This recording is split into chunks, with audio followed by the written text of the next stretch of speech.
Muy bien, les voy a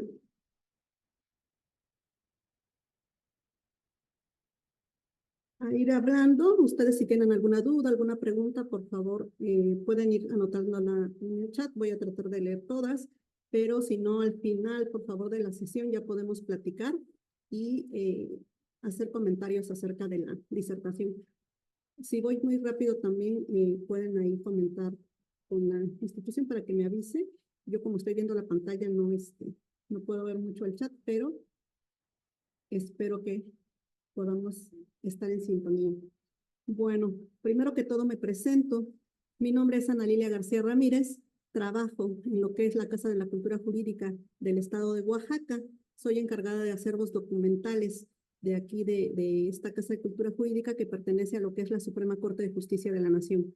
Es por ello que nos invitaron de parte del Centro Carbonell a dar esta plática. Nosotros tenemos un poco de más práctica con lo que es el Semanario Judicial de la Federación, con lo que es la búsqueda y localización de información, de resoluciones, de jurisprudencias y de tesis de lo que es la página de la Corte, porque pues es parte de nuestro trabajo constante, ¿verdad? Entonces vamos a comenzar. Lo primero que les quiero comentar es que para nosotros poder tener una mayor facilidad en encontrar información, en la búsqueda y localización de información de cualquier índole, no nada más lo que es jurisprudencia y resoluciones, tenemos que tener muy claro desde un principio qué estamos buscando, ¿no? Nosotros tenemos que tener esa habilidad de poder ver qué es lo que necesitamos, cuál es nuestra necesidad de información y a partir de ahí podemos hacer una búsqueda y localización de información más inmediata y más pronta. Vamos a evitar tener todo ese ruido informático que le llaman todo ese extra que no nos va a dejar hacer una búsqueda rápida. Y entonces cuando nosotros ubicamos qué es lo que vamos a necesitar o qué es lo que necesitamos del Internet, pues entonces vamos a poder ser un poco más concretos. Vamos a empezar. Se pasó a la parte final, un segundo. No sé por qué. Un segundo, porque el ejercicio se vino a la parte final. Este es el que les voy a mostrar al final. Un segundo, porque todo se me movió aquí. Ok, vamos a empezar con la explicación primero de qué es una tesis.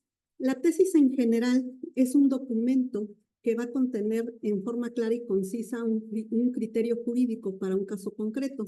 Eso es la tesis. La tesis en general es cualquier documento que emita la autoridad competente para ello.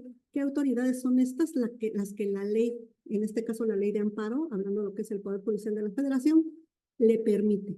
Entonces, en este documento se va a expresar un supuesto de hecho, una consecuencia jurídica, así como las razones por las cuales se actualiza dicho hecho, ¿no? Entonces, esta tesis va a tener como finalidad que los operadores jurídicos, llámese jueces, magistrados, abogados litigantes, quienes estemos interesados en estos criterios, pues podamos identificar los principales criterios pronunciados por los tribunales competentes del Poder Judicial de la Federación. Y entonces, pues, lo que vemos en el Semanario Judicial de la Federación o lo que vamos a encontrar, pues, independientemente de lo que son las resoluciones y demás documentos que se publiquen del Poder Judicial de la Federación, en caso concreto vamos a encontrar los criterios jurídicos que se van expidiendo. Y en este caso, pues, es la tesis, el documento de la tesis. Estas tesis ya, para su estudio, pues, o más específicamente, se dividen en tesis aisladas y tesis jurisprudenciales. De manera sencilla, pues nos dicen que las tesis aisladas van a contener criterios jurídicos orientadores, ilustrativos o persuasivos, más no vinculantes. Las tesis jurisprudenciales van a contener criterios jurídicos de observancia obligatoria, es decir, vinculantes. Entonces, pues, estas tesis de las que hablábamos, estos documentos, están divididos en tesis aisladas y tesis jurisprudenciales. Estas se diferencian en una primera vista, o para hacerlo un poco más sencillo, pues en que son obligatorias y en qué son no obligatorias. La tesis aislada únicamente la tomamos inclusive como referencia, pero no quiere decir que no funcionan o que no sirvan, sino inclusive nos pueden servir para nosotros crear argumentos que podamos después utilizar para nuestros asuntos. Entonces, pues, además de ello, tenemos el concepto de jurisprudencia, que es lo que prácticamente nos interesa a la mayoría de los abogados descargar, que es la jurisprudencia que tiene esa condición obligatoria, ¿no? La ciencia del derecho nos dice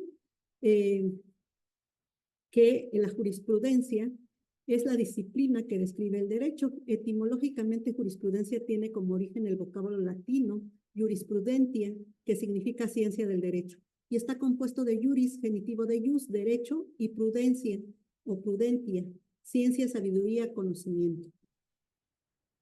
Nos dice que los juristas romanos mantienen el nombre de prudentia o prudencia tomado de los griegos.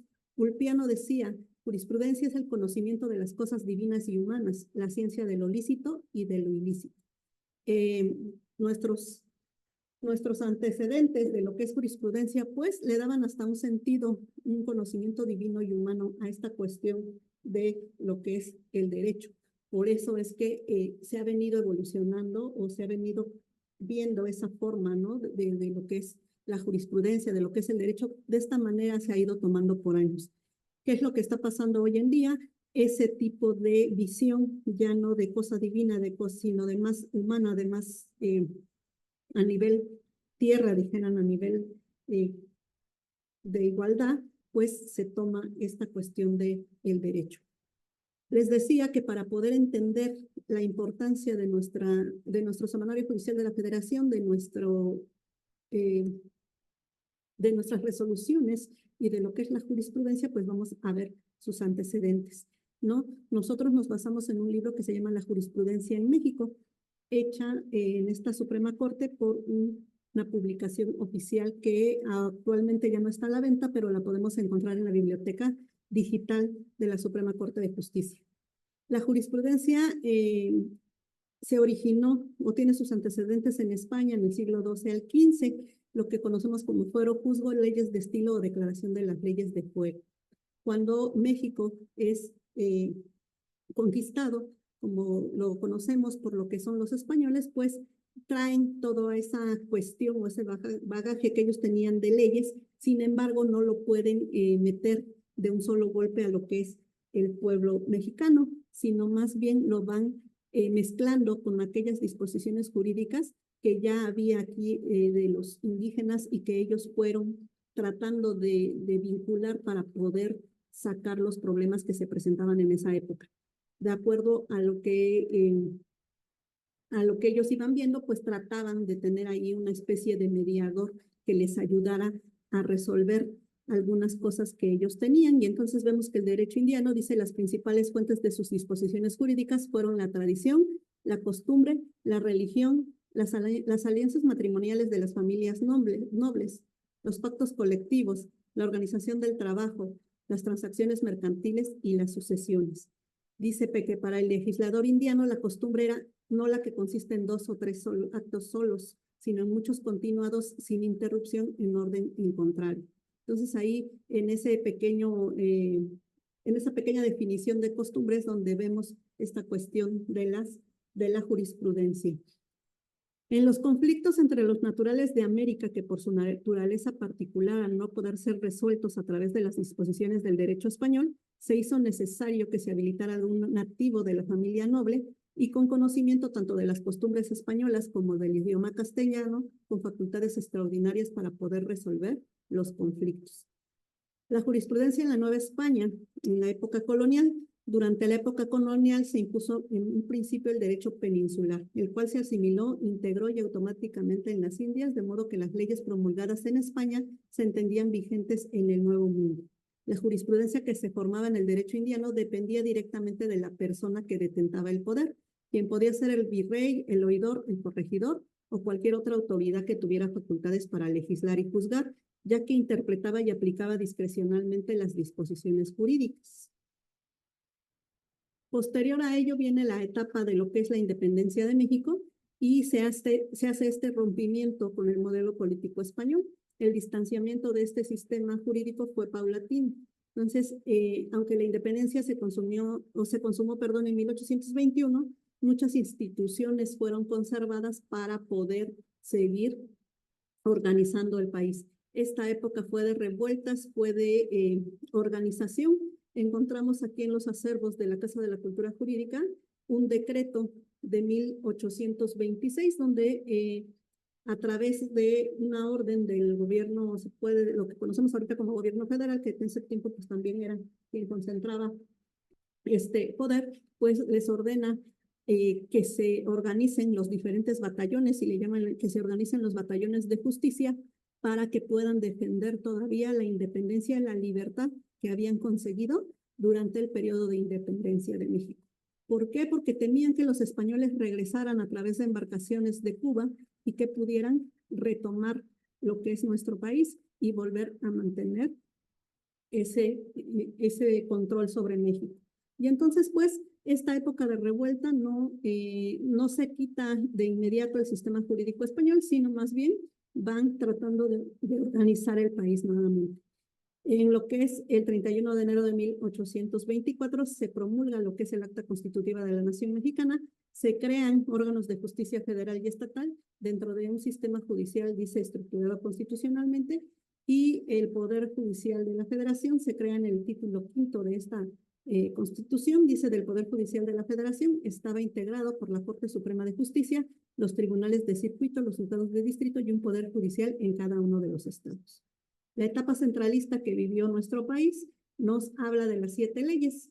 La segunda de estas leyes presentó una interesante novedad, donde integraba los órganos clásicos producto de la llamada división de poderes, pero integran un cuarto poder denominado Supremo Poder Conservador. Un antecedente de la idea de jurisprudencia que encontramos en esta etapa es que se encuentra en la quinta ley, en la fracción 15 del artículo 12º, que establece que las atribuciones de la Corte Suprema de Justicia son de recibir las dudas de los demás tribunales y juzgados sobre la inteligencia de alguna ley, y hallándose fundadas, las tenían que pasar a la Cámara de Diputados, exponiendo su juicio y promoviendo la declaración conveniente. De esta manera es que ellos hacían esta cuestión de modificación de las normas. En 1840 nos dice Héctor Gerardo Certuche García, en su libro Jurisprudencia en el Sistema Jurídico Mexicano, sostiene que el antecedente más remoto de la jurisprudencia en México se localiza en un interesante documento fechado el 11 de diciembre de 1840. Este fue publicado y denominado Dictamen que sobre reformas de la Constitución aprobó la excelentísima Junta Departamental de Guanajuato, en donde se aprecia, dice el autor, la preocupación por uniformar los criterios surgidos de los tribunales para ser establecidos en los rangos constitucional y administrativo, al menos como propuesta.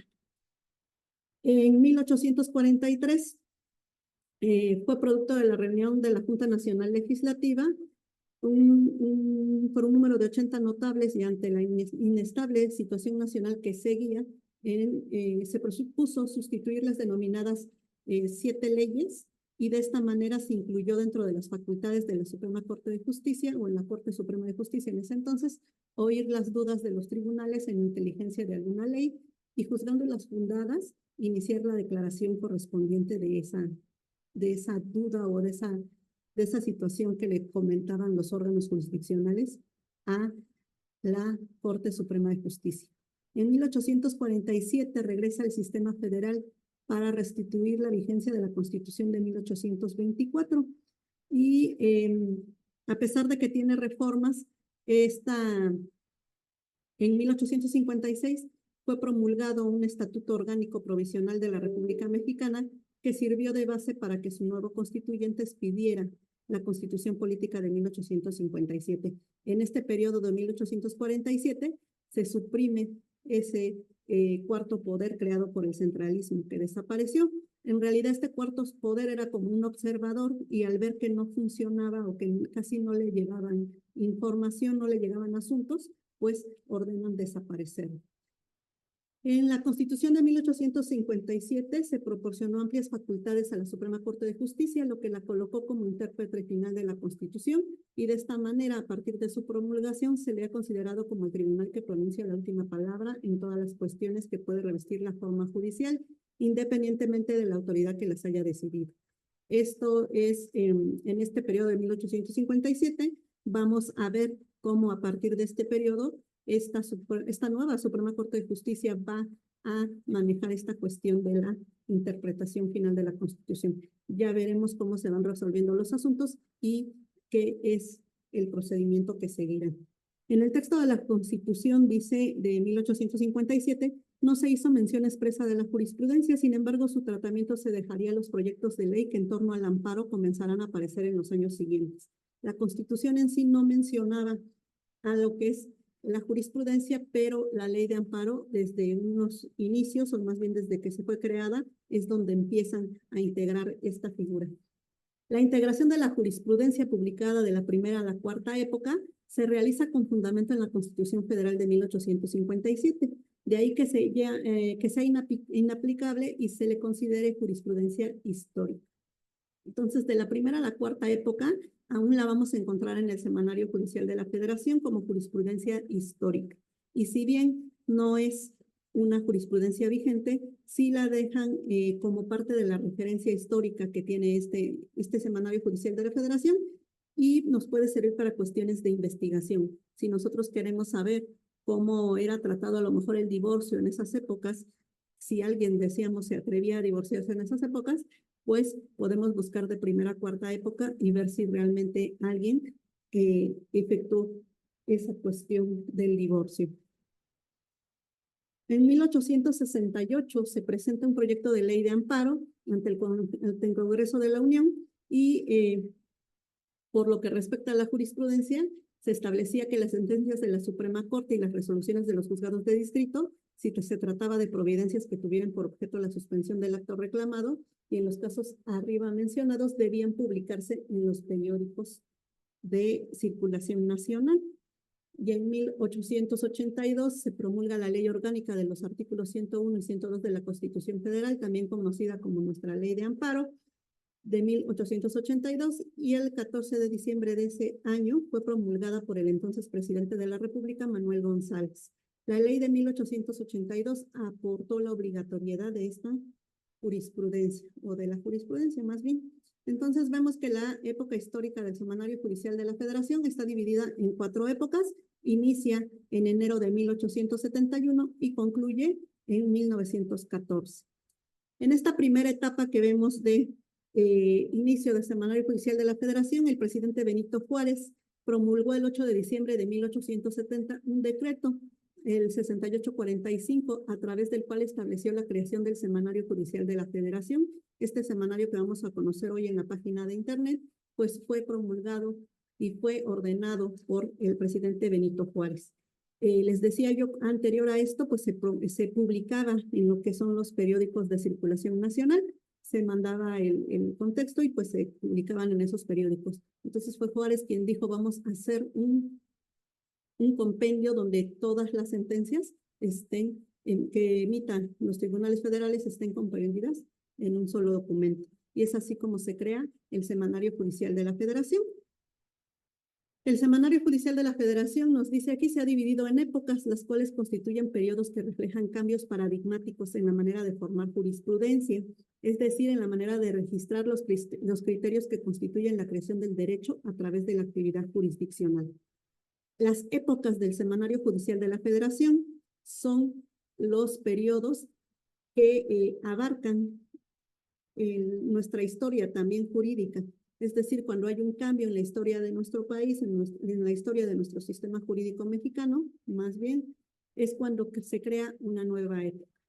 Tal cual estamos viendo en este momento, nosotros estamos en la 11ª época, pero tengo entendido por cuestiones que hemos visto a través de las épocas precisamente, una vez que entre esta nueva integración de la Corte, vamos a ver si hay algún cambio relevante que haga que esta época concluya en este periodo y se inicie la 12ª. Todo va a depender de ello.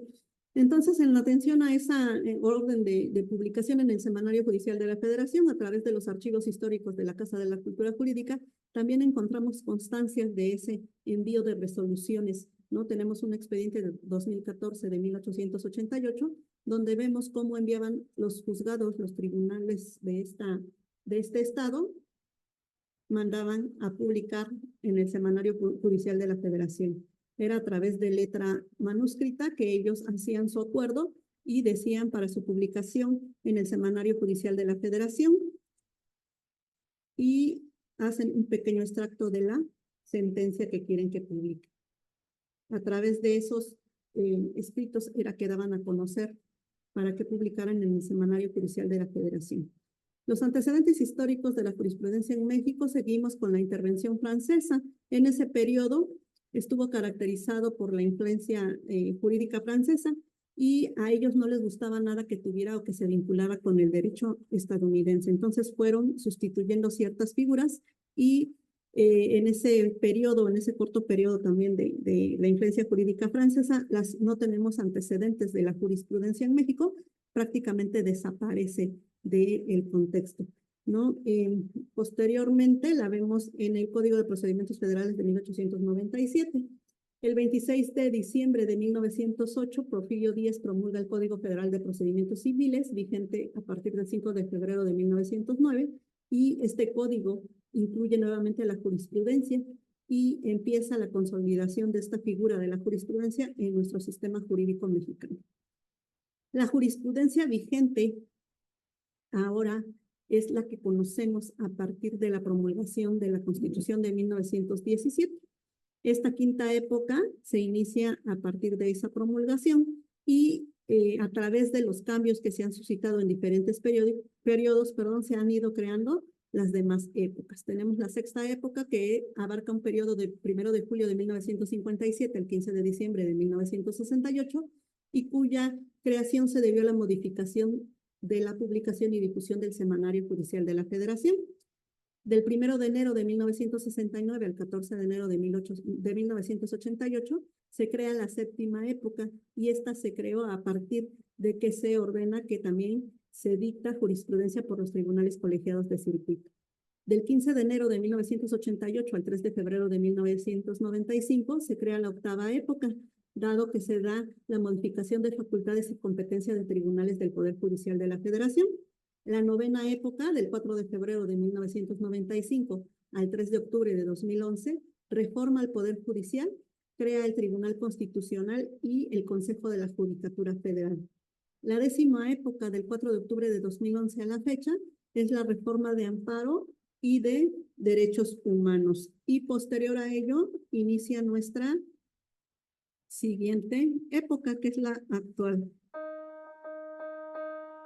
¿Sabías que la publicación del Semanario Judicial de la Federación se divide en épocas?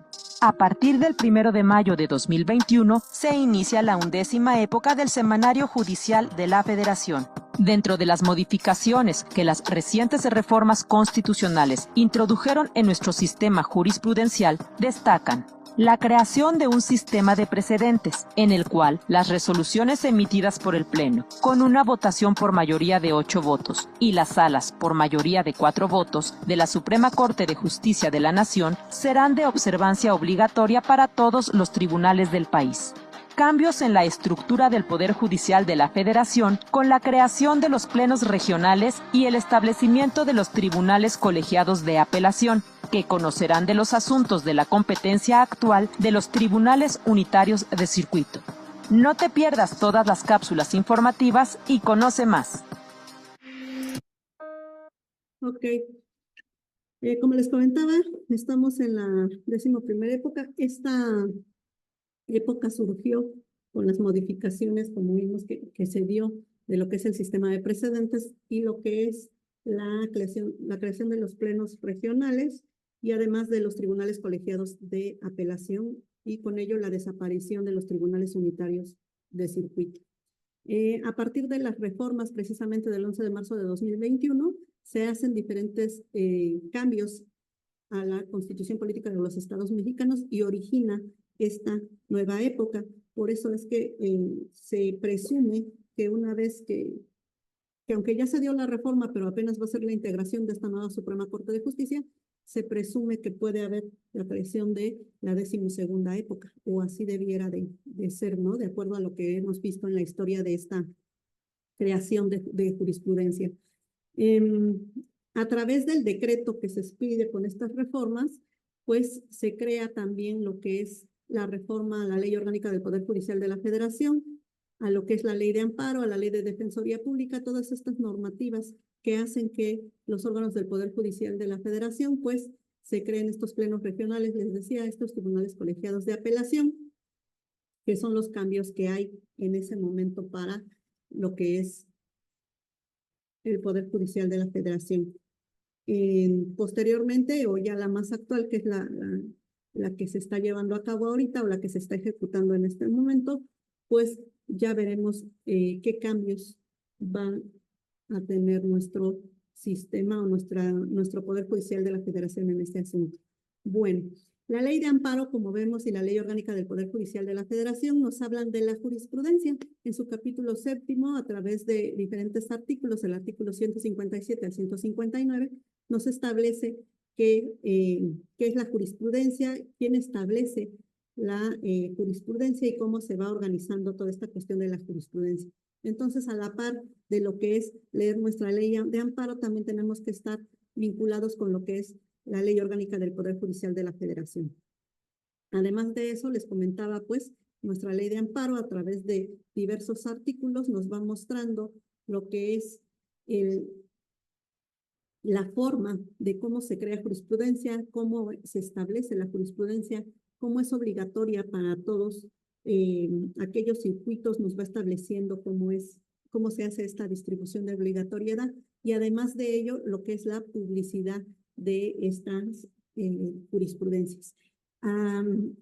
Lo que también tenemos que conocer y comprender, pues es que el contenido de las tesis lo va dando la propia ley de amparo a través del artículo 218, ahí se establece qué es lo que debe de contener una tesis, ya sea tesis aislada o tesis de jurisprudencia, ahí nos menciona cuáles son los rubros que tenemos que seguir o que se tienen que seguir por parte de los órganos que emiten estos criterios para nosotros poder tener idea de cómo se forma una tesis de jurisprudencia, una tesis aislada y poder hacer la búsqueda y localización de ese criterio. Entonces, pues vemos que la tesis debe contener los siguientes apartados, lo que es el rubro, que es mediante el cual se identifica el tema abordado en la tesis. El rubro es lo que en un documento sencillo, en un documento normal conocemos como el título. La narración de los hechos. En este apartado se van a describir de manera muy breve los hechos relevantes que dieron lugar a el suceso o al criterio aprobado por el tribunal, es decir, nos van a hacer como un breve resumen del asunto. El criterio jurídico en el que se reflejará la respuesta jurídica adoptada para resolver el problema jurídico que es planteado al órgano jurisdiccional. La justificación, ahí se va a exponer de manera sucinta los argumentos expuestos por el órgano jurisdiccional en la sentencia para obtener el criterio jurídico adoptado en la resolución. Es decir, nos van a dar de manera sencilla o de manera corta los argumentos que tuvieron o que tomaron ellos en cuenta para sostener ese criterio. Los datos de identificación del asunto, que van a comprender el número de tesis, el órgano jurisdiccional que la dictó y las votaciones emitidas al aprobar el asunto, y en su caso la relación con el criterio sustentado en la tesis. Además de estos señalados en las fracciones anteriores, la jurisprudencia emitida por contradicción de criterios deberá contener, según sea el caso, los datos de identificación de la tesis que contienda en la contradicción, el órgano que le emitió, así como la votación emitida durante las sesiones en que tales contradicciones se resuelvan. Las cuestiones de hecho y de derecho que no sean necesarias para justificar la decisión, en ningún caso deberán incluirse en la tesis. Ok, esto es importante.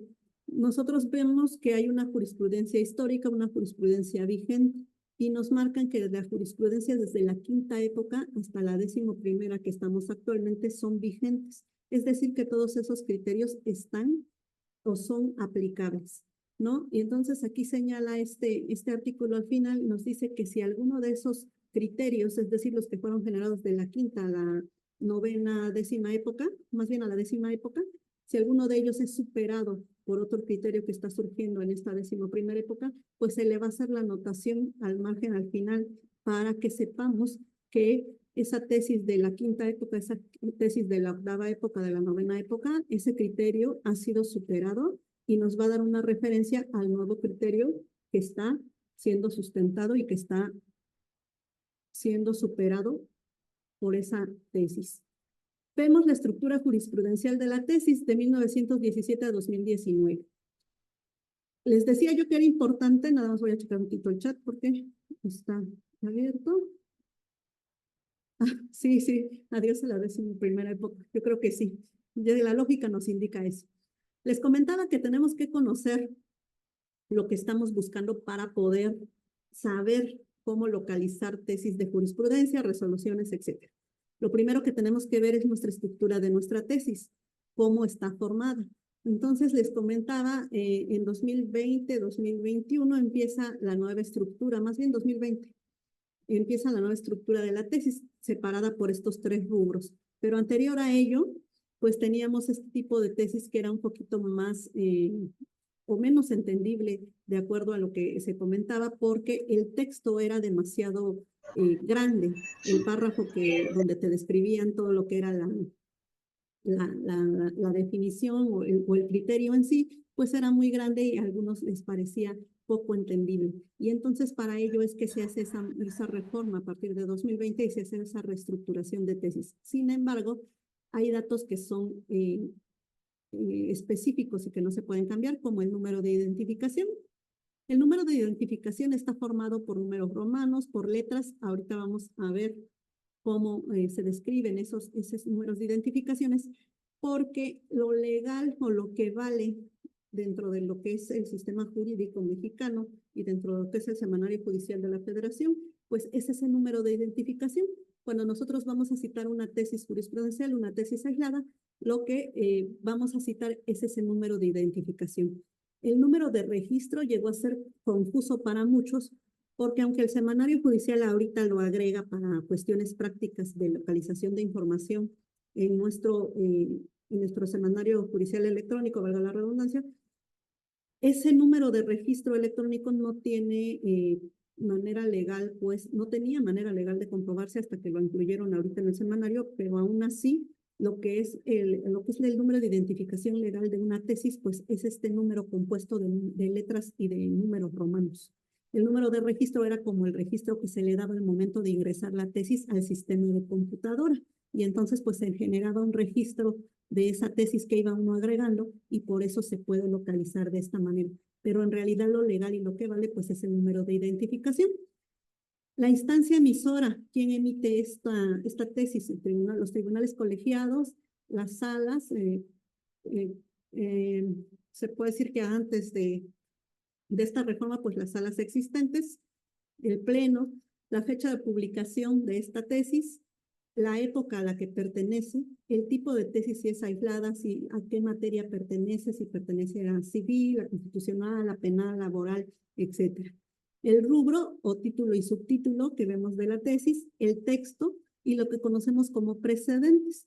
Los precedentes pues no es otra cosa que el antecedente del expediente, es decir, qué asunto es, el número de expediente, el año, el ponente, la fecha de resolución, los votos y el órgano que emite esta resolución. Cualquiera de estos datos son los que nosotros podemos encontrar o que nos pueden decir en clase y decir, ¿saben qué? Consíganme una tesis del Hospital de Guajuapan, ¿no? Que tuvo un caso ahí de la Suprema Corte en atención al derechohabiente. O bien, ahorita les voy a dejar o les voy a mostrar un ejercicio de una adopción que hubo en el estado de Querétaro y que fue un registro doble, una partida de nacimiento doble. Y entonces ese es un asunto muy interesante que ahorita les voy a platicar. Y a lo mejor nada más les digo, bueno, me pueden conseguir la resolución de una adopción en Querétaro donde se vincula con un registro doble de un nacimiento en Querétaro. Y entonces, pues, con ese tipo de búsquedas, o con ese tipo de datos, más bien es con los que a veces contamos nada más, y pues tenemos que hacer la búsqueda y localización de tesis de jurisprudencia o de resoluciones.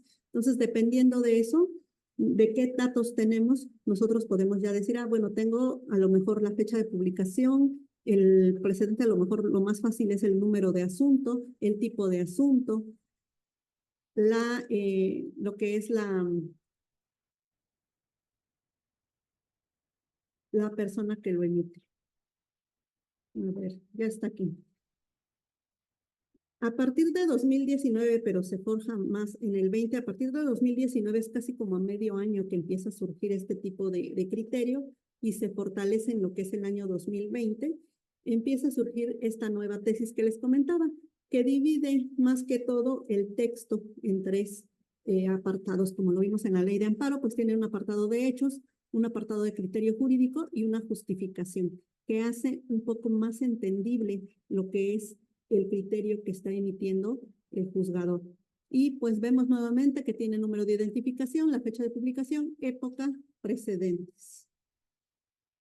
La publicidad también está regulada en nuestra ley de amparo y ahí ordena que todos los órganos que están obligados a emitir tesis de jurisprudencia o tesis aislada, pues deben de mandar toda esa información a la dependencia de la Suprema Corte de Justicia de la Nación, encargada del Semanario Judicial de la Federación para su publicación. Este órgano o esta dirección se encuentra dentro de la Suprema Corte de Justicia de la Nación y de esta manera reúnen toda la información de toda la República Mexicana más la del centro, que sería de Suprema Corte, y la publican en el Semanario Judicial de la Federación, que hoy en día es electrónico.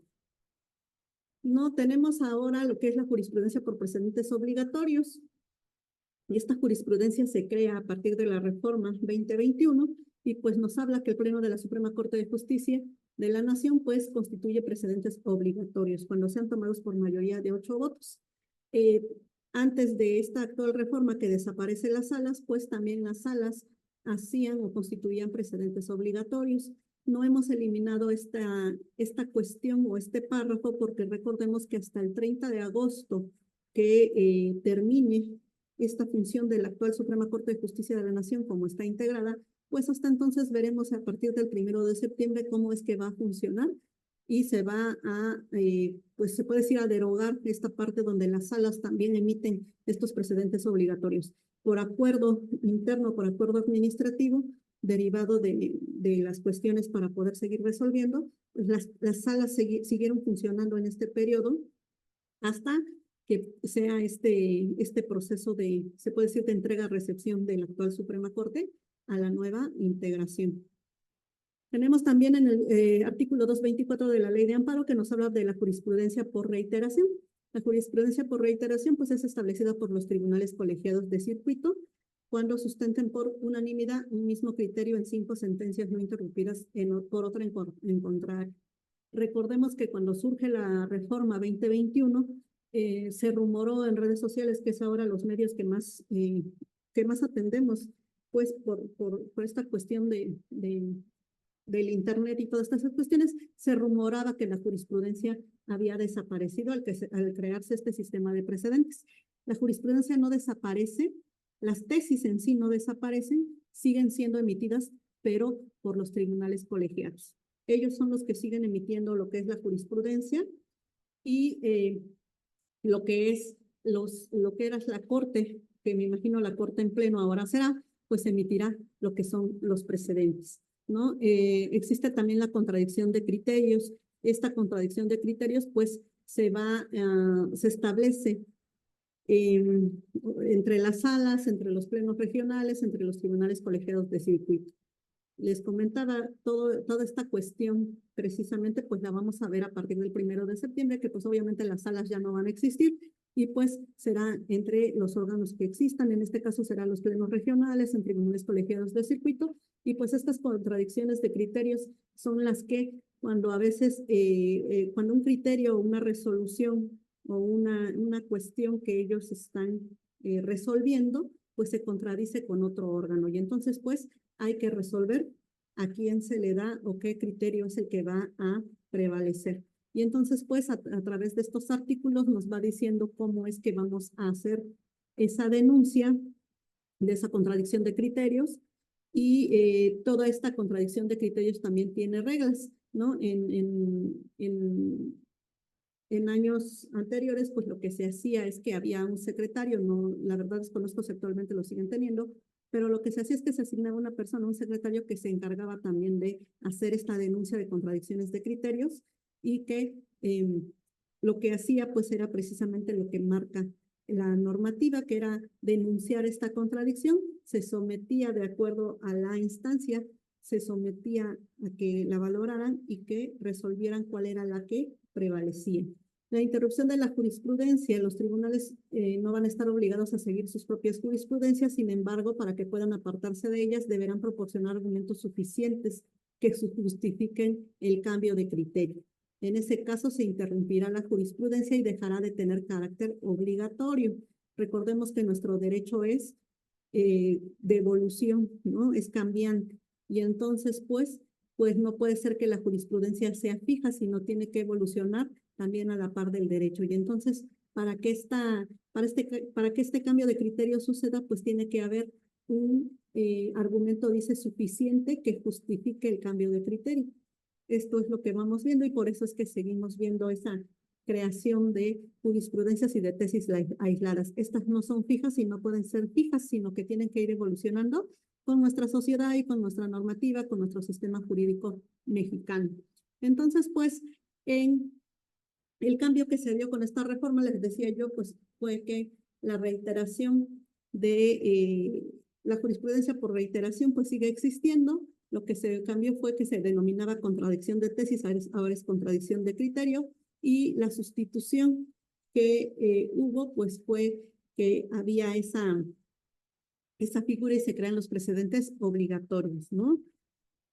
En este caso, esta última diapositiva nos habla de la ley reglamentaria de las fracciones 1 y 2 del artículo 105, el artículo 43, y nos dice las razones que justifiquen las decisiones de las sentencias aprobadas por cuando menos 8 votos serán obligatorias para todas las autoridades jurisdiccionales de la Federación y de las entidades federativas. Las cuestiones de hecho o de derecho que no sean necesarias para justificar las decisiones no serán obligatorias. La Suprema Corte no está obligada a seguir sus propios precedentes. Sin embargo, para que pueda apartarse de ellos, deberá cambiar o deberá proporcionar más bien argumentos suficientes que justifiquen el cambio de criterio. La Suprema Corte estará vinculada por sus precedentes en los términos antes descritos, incluso cuando estos se hayan emitido con una integración de ministros y ministras distintas. Habría que ver, les decía yo, cómo vamos a funcionar a partir del 1 de septiembre y qué va a quedar de toda esta normativa. Por lo pronto sigue vigente porque así está la integración actual todavía, con plenos, con salas, y pues tenemos que seguir aplicándola de esta manera. El Semanario Judicial de la Federación, a través de su Gaceta Electrónica, lo que nos va a mostrar pues son tesis de jurisprudencia, tesis aisladas, ejecutorias, votos particulares, acuerdos, gacetas y precedentes. Les comentaba yo que vamos a ver aquí el ejercicio de lo que comúnmente así nos piden una cuestión de jurisprudencia, una cuestión de tesis aisladas. A veces los usuarios cuando vienen dicen, ¿saben qué? Lo escuché en las noticias, lo escuché en la radio, que había una noticia sobre tal cuestión, ¿no? A veces lo escuchamos de manera muy formal, emitido por la Suprema Corte de Justicia de la Nación, pero en realidad, pues, solo vamos captando ciertos datos, ¿no? Y en este sentido, pues, vemos que en este caso sería una resolución emitida por la ministra Margarita Ríos Fajar sobre una duplicidad de acta de nacimiento relativa a una adopción en el estado de Querétaro.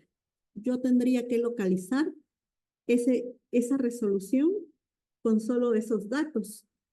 Lo que nosotros podemos ver una vez que ya vimos y que conocemos cómo está integrada una jurisprudencia, cómo está integrada una tesis aislada, pues es verificar con qué datos cuento de la información que me está proporcionando el usuario.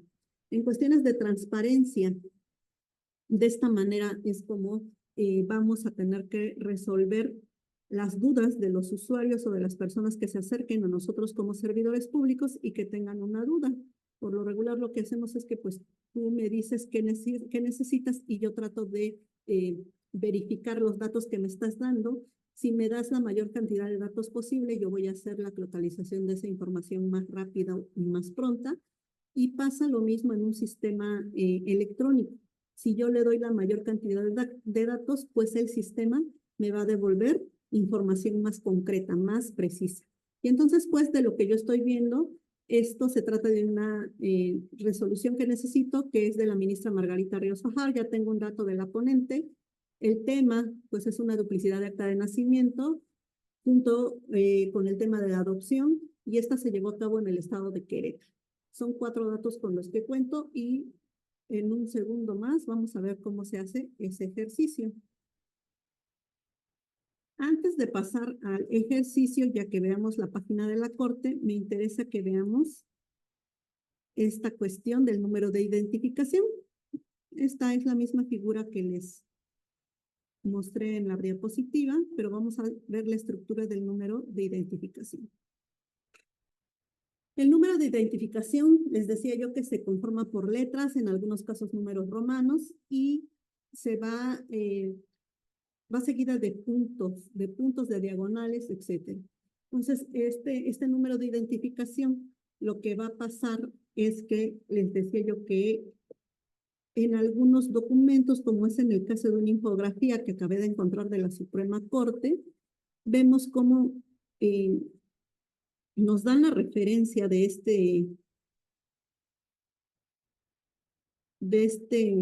esta infografía, nos dan la referencia de los números de expediente y de los temas y de los asuntos, pero nos dan un número de tesis, un número de identificación. Y entonces nosotros a través de este número de registro, número de identificación, perdón, podemos localizar esta tesis del tema de igualdad, ¿no? De igualdad de género. Entonces, pues, vemos cómo el número de identificación sí se sigue usando, sí sigue apareciendo en algunos contextos de nuestra vida jurídica, y pues entonces es importante saber cómo se forma. En el caso de las jurisprudencias del Pleno de la Suprema Corte de Justicia hasta el día de hoy, se forma por una letra P seguida de un punto, seguido de una diagonal, en la cual nos va a aparecer la letra J si se trata o si alude a una jurisprudencia. Nos va a venir después un número arábigo, que es el número asignado a la tesis, seguido de una diagonal del año en que se está emitiendo esa tesis de jurisprudencia, además de la época. Lo que me está diciendo este número de identificación aquí es que es la 20ª tesis de jurisprudencia que emitió el Pleno de la Suprema Corte de Justicia de la Nación en el año 2011 y que pertenece a la 10ª época. Eso es lo que estoy leyendo en este tipo de figura. Cuando se trata de salas, hasta el día de hoy las vamos a seguir encontrando en el Semanario Judicial de la Federación. Mientras esta sea vigente, vamos a seguir encontrando tesis de primera y segunda sala. Y lo que va a pasar aquí, el cambio, es que cuando se trate de tesis aisladas de pleno y de salas, lo que vamos a encontrar es que vamos a encontrar la letra P o el número 1A, que se refiere a la primera sala, o 2A, que se refiere a la segunda sala, seguido de un punto. En este caso, como es una tesis aislada, ya no vamos a encontrar la letra de J, porque es una tesis aislada, y en lugar de ello, lo que vamos a encontrar seguido va a ser un número romano. En este caso va a ser el número romano asignado a la tesis, es decir, el número de tesis que se va realizando en ese momento, pero en lugar del número arábigo lo que hacen es que ponen un número romano, seguido de una diagonal, seguido del año de publicación y seguido de la época. Lo que aquí me está indicando esta frase, pues es que es la 4ª tesis aislada creada en la primera sala de la Suprema Corte de Justicia de la Nación en el año 2018 y que pertenece a la 10ª época. Tratándose de tribunales colegiados, va a pasar prácticamente parecido. Lo único es que recordemos que nuestro país está dividido en circuitos. Y entonces, como los tribunales colegiados pues están en todo el país, pues tenemos primero que ver a dónde pertenece ese tribunal colegiado, a qué circuito pertenece. Nosotros identificando el circuito, que en este caso tenemos en la imagen el 13º circuito que pertenece a Oaxaca, pues ya sabemos que esta tesis es de Oaxaca y pertenece al 13º circuito. Lo que va a seguir es el número ordinal que señala el tribunal. En el caso de aquellos que tienen muchos tribunales, en el caso de Oaxaca, en este caso nada más había dos, en ese entonces dos tribunales colegiados, pues se le pone el número segundo, el número ordinal que señala el tribunal, las siglas que señalan la materia del tribunal, seguido de la letra J, porque en este caso es una jurisprudencia, además de que esta letra J va a ir entre dos puntos, seguido de una diagonal, un número abrábigo asignado a la tesis, que es el número de tesis o el número consecutivo de la tesis generada hasta ese momento, y la época. Y entonces aquí tenemos que esta tesis es una tesis de jurisprudencia porque trae la letra J, que pertenece al segundo tribunal colegiado de materia civil y administrativa del 13º circuito. Es la 24ª de la 10ª época. Sé que se oye un poco como trabalenguas y complicado, pero una vez que captamos cómo está formada, se nos va facilitando la lectura de estos elementos. Y tratándose de plenos de circuito o de plenos regionales, en este caso, pues será la PC de plenos de circuito, plenos regionales PR, seguido del circuito al que pertenece el pleno, en este caso el 13º circuito, el cual va a ir entre dos signos de puntuación, seguido de la letra J, que señala que se trata de una jurisprudencia, seguido de una diagonal, el número arábigo asignado a la tesis, la materia a la que pertenece esta tesis del pleno de circuito, P para penal, C civil, administrativa A, laboral L y común K. Así están divididas las materias y la época a la que pertenece. Lo que vemos en esta imagen es que esta es una tesis de jurisprudencia del pleno de circuito del 13º circuito y es la número 1 en materia penal de la 10ª época. De esta manera es como vamos leyendo este tipo de números que nos muestra, números de identificación que nos muestra esta Suprema Corte. Vamos a lo que es la página de la Corte enseguida. Esta página de la Corte les recomiendo que la consulten diariamente, que la consulten sin miedo. Toda la página trae información, trae libros, trae todo lo que nos puede servir en lo que es materia jurídica. Es muy interesante, no nada más en cuestión de aprender del sistema jurídico, también cultural, al ver en la biblioteca digital sus exposiciones de expedientes históricos. Ahí vamos a encontrar mucha información. Lo que vamos a entrar ahorita, pues, es al Semanario Judicial de la Federación. Tenemos un enlace directo y lo que nos muestra son 4 ventanas. Serían los tesis y precedentes, sentencias y otros publicados semanalmente. Y lo que sigue es lo que tenemos como búsqueda tradicional, que abarca el Semanario Judicial de la Federación de 1917 a la fecha. Después de ello sigue los precedentes, que incluye controversias, acciones y declaratorias, y además de ello la Gaceta Electrónica, que recordemos que a partir de una reforma de 2013, si no mal recuerdo, fue que se hizo de manera electrónica ya la Gaceta. En la parte baja, pues tenemos normativa del Semanario Judicial de la Federación, listados obligatorios previstos en el Acuerdo General número 17/2019, el manual del usuario, galería virtual del Semanario Judicial de la Federación. Se preguntarán para qué nos sirve esta cuestión de lo publicado semanalmente. Este apartado está hecho para todas aquellas personas que comúnmente utilizan lo que es el Semanario Judicial de la Federación, ya sea que sean un despacho especializado en una materia o un órgano jurisdiccional que esté especializado también en una materia, pues esta cuestión de la publicación semanal nos sirve para actualizarnos en lo que es la materia jurídica si nosotros llevamos a lo mejor algún seguimiento de un tema en particular. En este caso, yo puedo ver lo que han resuelto desde el 6 de junio al 20 de junio esta Suprema Corte de Justicia. Y entonces, si yo a lo mejor ya revisé o tengo al día mi información, porque soy a lo mejor una sala de justicia indígena y yo ya revisé de enero a mayo si había salido alguna información referente al tema indígena, pues entonces yo lo que voy a hacer es que a partir de esta semana de junio voy a hacer mi búsqueda para ver si hubo algún cambio o algún agregado o alguna tesis que se haya generado sobre materia indígena. Y entonces lo que puedo hacer es el juego de palabras. Poner, por ejemplo, indígena y darle buscar y ver si hubo alguna tesis que surgiera en este periodo. Y lo que me marca aquí es que salieron 3 tesis, ya sea que sean tesis aisladas o tesis de jurisprudencia. En este caso son tesis aisladas porque aquí me está marcando TA, TA, TA. Son 3 tesis aisladas que tienen la palabra indígena en el rubro, en su título.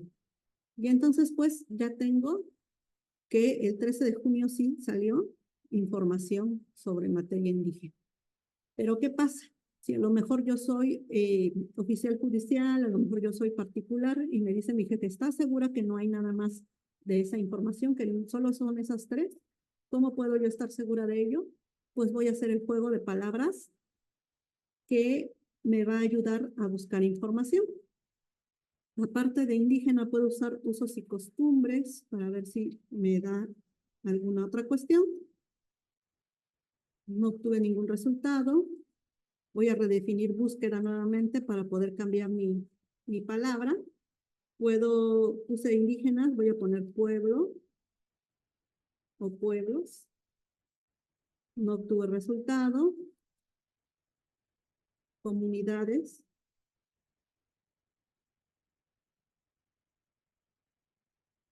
Y me acaba de salir un resultado. Aquí tendría yo que ver, en este sentido, por qué menciona comunidades. Y en este caso me habla de comunidades europeas. Eso es lo que nosotros debemos de cuidar cuando hacemos una búsqueda de información. Recordemos que en el derecho existen palabras que pueden ser utilizadas en diversas materias, en diversos temas. Por ejemplo, en este caso yo me referí a una comunidad indígena, pero me está saliendo una comunidad europea. Me sale solo una tesis y eso me ayuda porque yo así puedo rápidamente checar que no se refiere a lo que yo estoy buscando. Pero en dado caso hubiera yo ocupado una palabra como violación, por ejemplo, en general, y me voy a la búsqueda tradicional, me pueden salir 1000 tesis y a lo mejor no es lo que yo estoy buscando, o tendría yo que revisar tesis por tesis para yo saber qué es lo que necesito.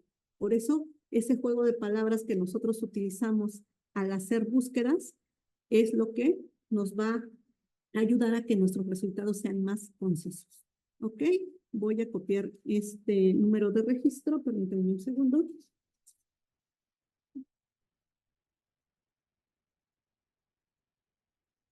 Como vemos, aquí nos marca que es el registro digital de nuestra tesis. ¿Ok? De esta manera, a partir de la consulta semanal, les decía yo que puedo checar si tengo información. ¿Cómo puedo utilizar mi juego de palabras? La Suprema Corte también nos da herramientas para nosotros aumentar nuestro vocabulario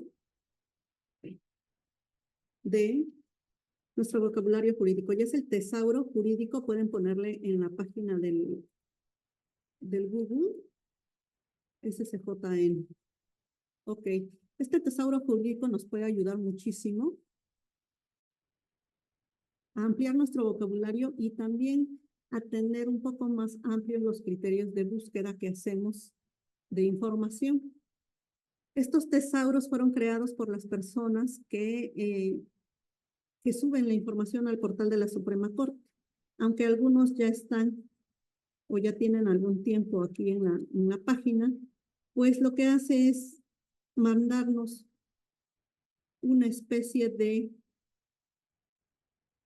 diccionario de los términos que más se usan en la materia. En este caso tenemos derecho civil, pero tenemos derechos humanos, tenemos derecho fiscal, derecho laboral, ¿no? Y en este caso, por ejemplo, nos da la palabra convenio y nos dice el término general es derecho civil, pertenece al derecho civil, el término específico, es decir, que puede ser convenio, convenio bipartitas, convenios de asistencia técnica, convenios de concertación, convenios de conocimientos técnicos, convenios de provisión de ingeniería de detalle, convenios ilícitos, convenios tripartitas, convenios únicos de desarrollo. En términos relativos o relacionados más bien, están los contratos mercantiles, fuentes de las obligaciones, fusión de partidos políticos, moras, servidumbre, terminación del procedimiento administrativo.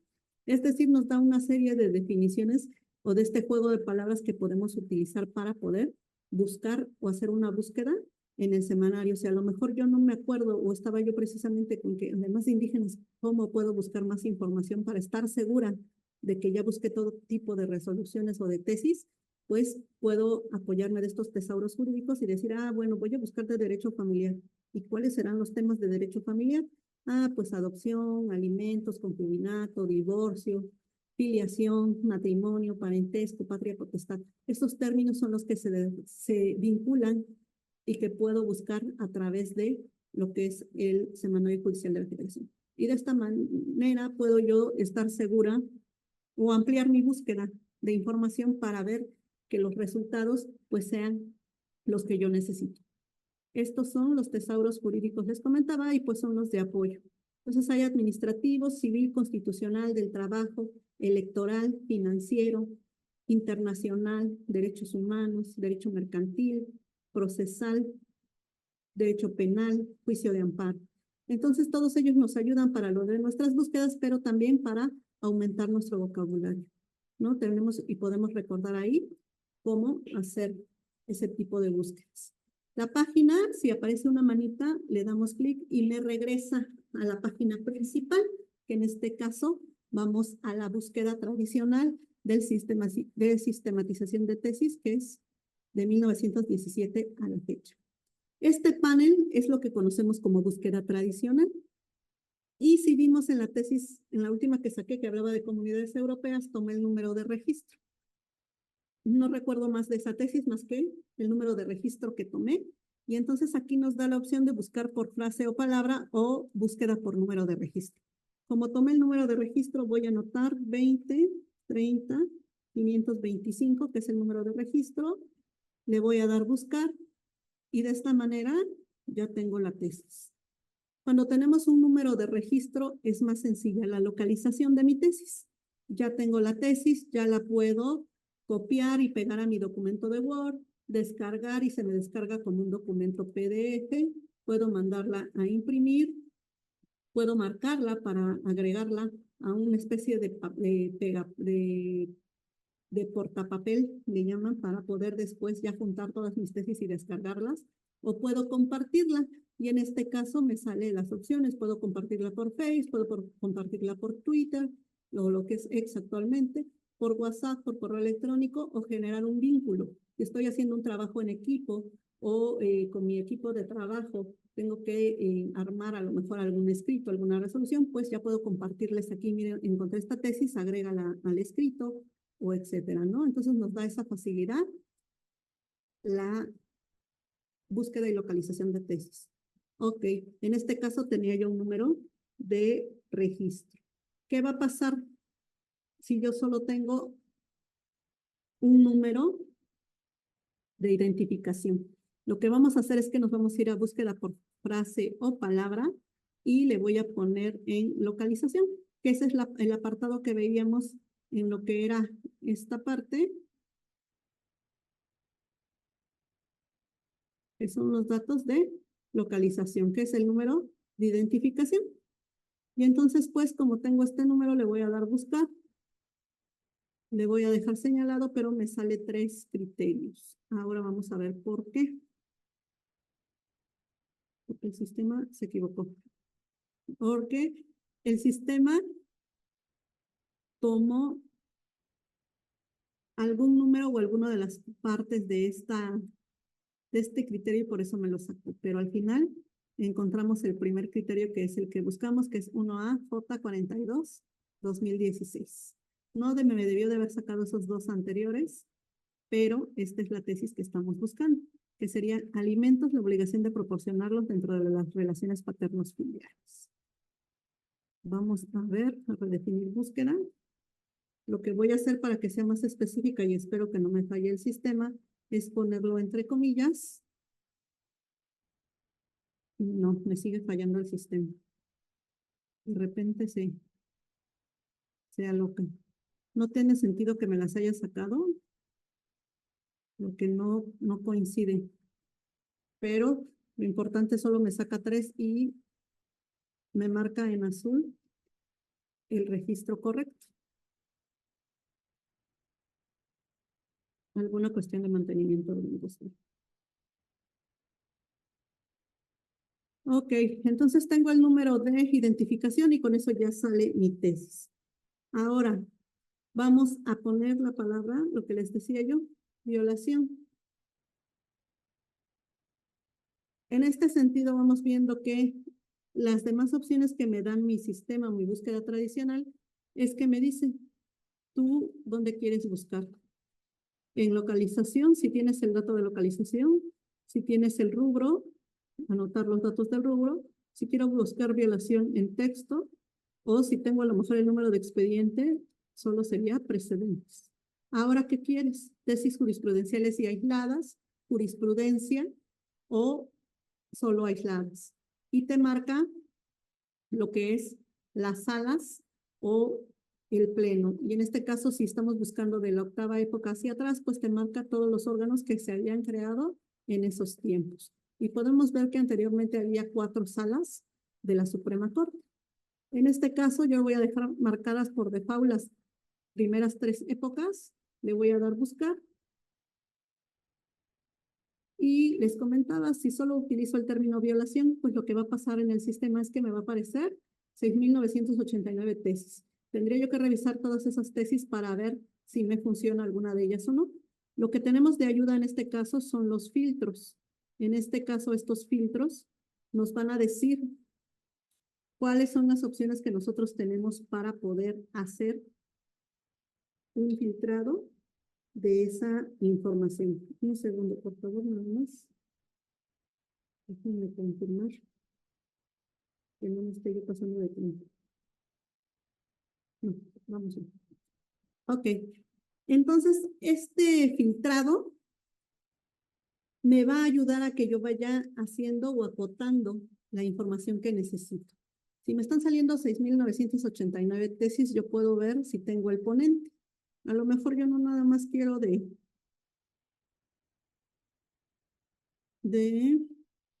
la ministra. Vamos a seguir con la ministra Ana Margarita Ríos Fajar. Y vamos a dejarla en 10ª época que ya está clasificada. El asunto, a lo mejor yo ya tengo, estoy buscando un amparo en revisión y el tipo. Solo quiero jurisprudencias. Y de las tantas mil que tenía, de las 6,000 y pico que tenía, solo me quedan 4 tesis por revisar. Y entonces eso es lo que tenemos que tener en cuenta cuando revisamos nuestra búsqueda. ¿Con qué datos cuento? ¿Cómo puedo yo hacer para que los datos o los resultados que yo obtenga de esas tesis sean lo más acotado posible? Ya me cuesta menos trabajo revisar 4 tesis a revisar las 6,000 o las 1,000 y tantas que me salgan, y entonces puedo checar ya mi tesis. ¿Qué pasa aquí? Yo que veo la tesis y yo quiero consultar el expediente. Y entonces yo quiero ver si ya está esta resolución. La página de la Suprema Corte me ofrece esa opción a través de lo que es sentencias y datos de expedientes. Yo a través de este sistema puedo consultar esa resolución que surgió aquí, que es un amparo en revisión 744-2023.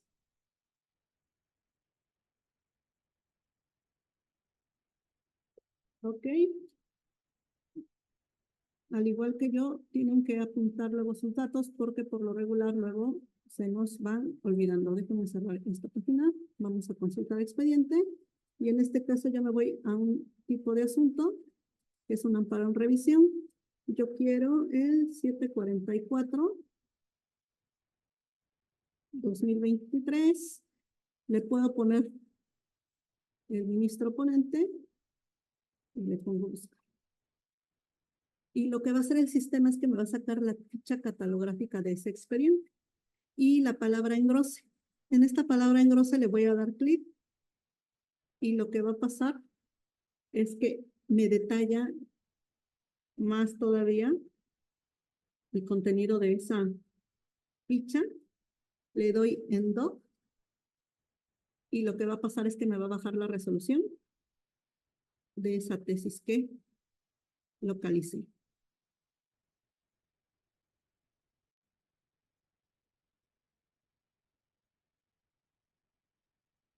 Y entonces, pues, yo ya puedo tener en mi equipo esta resolución que viene derivada de esa tesis que vimos a través del semanario. ¿Ok? Para eso nos va a servir también cuando vemos los comunicados de la Corte. En los comunicados de la Corte, al final de cada comunicado, nos va a traer este tipo de precedente, es decir, el número de expediente y el documento en el que se originó. Cuando se están resolviendo recientemente los asuntos, probablemente no la encontremos inmediatamente esa resolución a través de la búsqueda de expedientes o la búsqueda de resoluciones. Pero lo que sí va a pasar es que podemos checar versiones taquigráficas a través de prensa y multimedia o en la misma página de la Corte y podemos ver las sesiones del Pleno donde resolvieron los asuntos los señores ministros y ver por qué tomaron esa decisión sobre ese asunto. Vuelvo a entrar a la búsqueda tradicional. Tenemos otras formas también de consulta de jurisprudencia. Tenemos esta búsqueda tradicional, tenemos precedentes, sentencias, votos, acuerdos, otros, sentencias, tribunales. Los votos son aquellas opiniones particulares de los señores ministros que emiten en algunos asuntos. Hablamos, por ejemplo, o vemos un claro ejemplo en el caso de Florence Cassés. Si ustedes ven ese asunto, pueden ver incluso el documental o la serie en Netflix fue que sacó ese asunto recientemente, y ahí podemos recordar cómo los ministros sesionan y otorgan la libertad a esta persona y se hace una votación. En este caso, pues gana la mayoría de votos, pero el ministro Cosío dice, yo sí estoy de acuerdo con que esta persona salga de prisión, pero no por los motivos que dice el engrose, sino por otros motivos o añade otros motivos. Y entonces él decide formular un voto particular y en ese voto particular pues ya él expone las razones del por qué esta señora debía de quedar en libertad. Y entonces, ¿qué es lo que pasa? A veces buscamos tesis de jurisprudencia para nuestros asuntos y no se vinculan o no son favorables a nuestros clientes o a lo que nos está pasando. Y entonces lo que podemos hacer es que a esos asuntos podemos buscar votos particulares, porque tanto puede decir, en este caso pongamos el mismo ejemplo, que el ministro diga, sí, yo estoy de acuerdo en que salga por este criterio, tanto puede decir, yo no estoy de acuerdo que salga por estas razones. Y entonces, pues, al analizar nosotros los votos particulares, podemos encontrar ahí un criterio que nos ayude a argumentar fehacientemente ahora con nuestros asuntos y a lo mejor podemos generar de lo que hablábamos hace rato en la normativa, que ese argumento válido que cambie incluso un criterio ya fijo, ¿no? Y entonces, pues, a través de los votos particulares, a través de las tesis aisladas, para eso sirven, para orientarnos y poder generar argumentos que logren esa convicción tanto en los titulares como nos sirven también a nosotros como abogados para generar argumentos en nuestros asuntos. Los propios titulares de los órganos jurisdiccionales, los propios integrantes de los órganos jurisdiccionales, deberíamos de tener ese conocimiento también de leer no nada más jurisprudencia, sino también tesis aisladas y ver cuáles son los criterios que se sustentan hoy en día. Sin embargo, la verdad es que pues son demasiados como para que todo el mundo pueda leerlos en general. Lo que sucede realmente es que pues cuando llega un asunto, ya sea en un despacho o en un tribunal, pues vamos resolviendo al día, ¿no? De acuerdo al tema que nos está tocando el asunto, pues vamos buscando información y lo que se pretende o lo que se propone al momento que se muestra esta cuestión, pues es que se busquen todas las maneras posibles o todos los términos posibles para poder tener la información completa. Otra de las búsquedas que nos presenta esta búsqueda tradicional, pues es la temática. En este caso vamos a encontrar una especie de diccionario por tema. Tenemos abandono de persona, abigeato, abogados patronos, aborto, acusado, adulterio, agravantes, amparo penal, antecedentes, auto de formal prisión. Nosotros podemos elegir la materia a través de esta pestaña y meternos en la materia y nos va a salir esta especie de diccionario de términos jurídicos. Y una vez que encontramos el término que vamos a ocupar, pues podemos poner Consejo de la Judicatura Federal por acá y dice facultades y atribuciones. Y dice 14 tesis. Aquí me dice relación próxima, sinónimos, pero yo lo que quiero es ver tesis. Y entonces ya me sale el resultado de búsqueda de mis tesis. Y en este sentido, pues puedo ir haciendo mi filtrado por época, por año, por instancia, por materia, por asunto, e ir reduciendo mis resultados. En este caso son 14, tal vez son pocos para mí, y yo puedo ir revisando uno por uno a través de las flechas. Voy avanzando, si quiero avanzar en las tesis, si esta me interesa, lo que hago es marcarla, sigo avanzando con las tesis a través de las flechitas, esta otra me interesa, la vuelvo a marcar, sigo avanzando, esta no me interesa, esta me interesa, la sigo marcando. Llego al final, a la número 14, ya no puedo o ya no quiero agregar más tesis y lo que voy a hacer es copiarlas para pegarlas en mi documento de Word y me da opciones de copiar. Me dice, ¿quieres copiar el registro actual? O sea, me va a copiar solo una tesis o quieres todas las marcadas, que en este caso marqué 3, le pongo copiar y el sistema va a copiar las 3 tesis y las vamos a pegar en Word. En el caso de la descarga, me va a aparecer la misma opción, que ya me las descargo directamente, en el caso de la impresión también, y vamos a compartir. Me aparecen las 3 tesis y puedo compartirlas por las opciones que ya habíamos visto antes, redes sociales, generar un vínculo o correo electrónico. Y entonces, así puedo ir trabajando, acumulando mis tesis que vaya yo necesitando y ya después compartirlas, ¿no? Esa es la consulta temática. Además de eso, tenemos los índices. Los índices lo que van a hacer igual, van a presentarnos aquí por materias, pero ya sin la pestañita, y lo único que va a pasar es que si yo elijo la materia constitucional, me da esa especie de diccionario, pero ahora a través del abecedario, y me dice, elige la letra A. Si estoy buscando por abuso de autoridad en materia constitucional, pues elijo la letra A, y entonces sé que todos los rubros van a empezar con la letra A, y aquí está abuso de autoridad, ¿no? Entonces aquí ya encuentro una de abuso de autoridad y es la única que me aparece. Y pues ya es la tesis que necesito, ya es la que voy a copiar, que voy a descargar y que voy a llevar a mi sistema. Esa es la manera como funciona la cuestión de índices. Me va a ir clasificando por letra de inicio del rubro. Voy a elegir la letra y me las va a ordenar a partir de esa letra que yo elijo. Tenemos los apéndices e informes del Semanario Judicial de la Federación, que es una especie de resumen del contenido de cada uno de los semanarios. Lo que les decía de la jurisprudencia histórica, también es una especie de búsqueda tradicional. Trae un número de registro, una búsqueda por temas, semblanzas, una búsqueda por frases o palabras. Y entonces, pues, por default siempre va a venir marcado algún tipo de parámetro. Lo que les comentaba, vamos a ver si alguien se atrevió a divorciarse en estas épocas, y efectivamente hay 42 registros de personas que se atrevieron a tener este vínculo de el divorcio, ¿no? Y estamos hablando precisamente de años de 1901, 1945, creo que este es el más antiguo, de 1898, ¿no? Y nos habla de la administración de alimentos a la esposa. ¿Qué requisitos exige la ley como previos e indispensables para que un juez pueda obligar al marido a administrar alimentos provisionales a su esposa en caso de negocio necesario? ¿No? Entonces aquí ya hacen hasta una especie de tipo de pregunta. No era prácticamente un criterio, sino nomás estaban preguntándose a sí mismos, creo. No, pero aquí podemos ver precisamente cómo ellos veían la figura del divorcio en esas épocas, ¿no? Y cómo resolvían esos asuntos en esos años.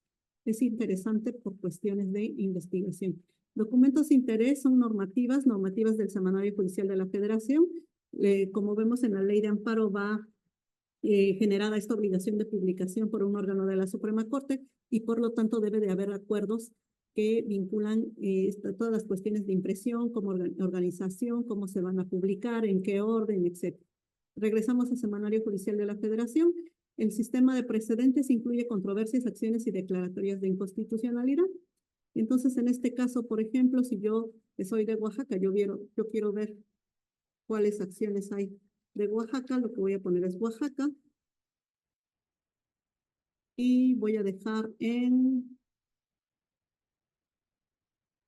tema, rubro temático y asunto.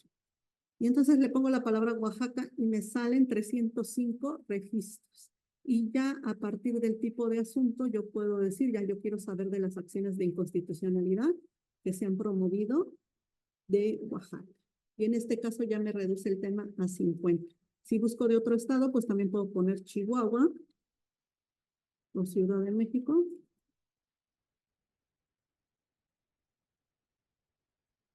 Y de esta manera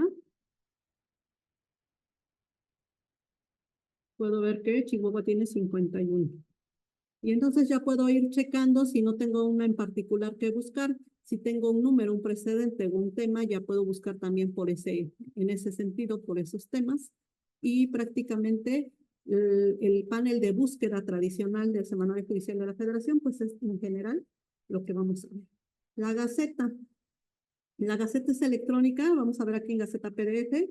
Igual y se tarda un poquito porque luego tiene muchas páginas cuando son muy grandes. Aunque, si les soy sincera, en estos últimos meses creo que ha habido menos que en otras ocasiones, pero aún así está cargando y tarda un poco en cargar. Pero la Gaceta en PDF, ustedes ahí pueden consultar lo que es la Gaceta del Semanario Judicial de la Federación, si quieren ver cómo está integrado el Semanario Judicial de la Federación. Eso sí, la mayoría de ellos pues son de más de 2000 páginas y están divididos en volúmenes. Y cada volumen pues pertenece a que está dividido en las tesis que emite el Pleno y Salas de la Suprema Corte de Justicia de la Nación, lo que emiten los tribunales colegiados, y de esta manera va haciendo sus secciones para poder consultar. Pero hay a quienes les gusta este tipo de búsqueda. Les voy a mostrar también que les va a ser de utilidad para sus investigaciones, para sus tareas. Tenemos unos sitios de interés y está la Unidad General de Conocimiento Científico y Derechos Humanos.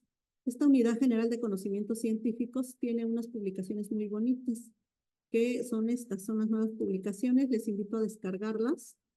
Y estas publicaciones son como muy, aparte de que son muy bien explicadas, son como muy básicas en algunas. Y vienen con esquemas, con mapas mentales. Es una especie, en algunos de ellos, hay una de juicio de amparo, que viene como una especie de preguntas y respuestas que nos ayudan mucho para poder nosotros volver a recordar todo lo que es referente al juicio de amparo, todo lo que es referente a derechos humanos. En este caso le di clic a Apuntes para la Defensa de los Derechos Humanos, se le da clic en Descargas y podemos ver estos libros que son bastante coloridos y que les comentaba, vienen como en una especie de pregunta y respuesta.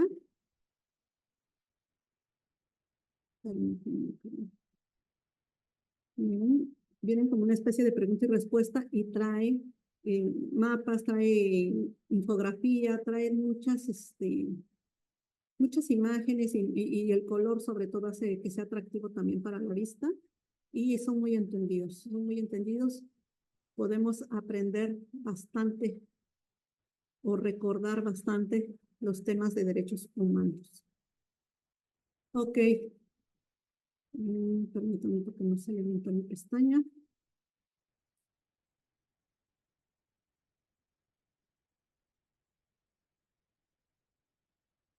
Estos libros pues les van a servir.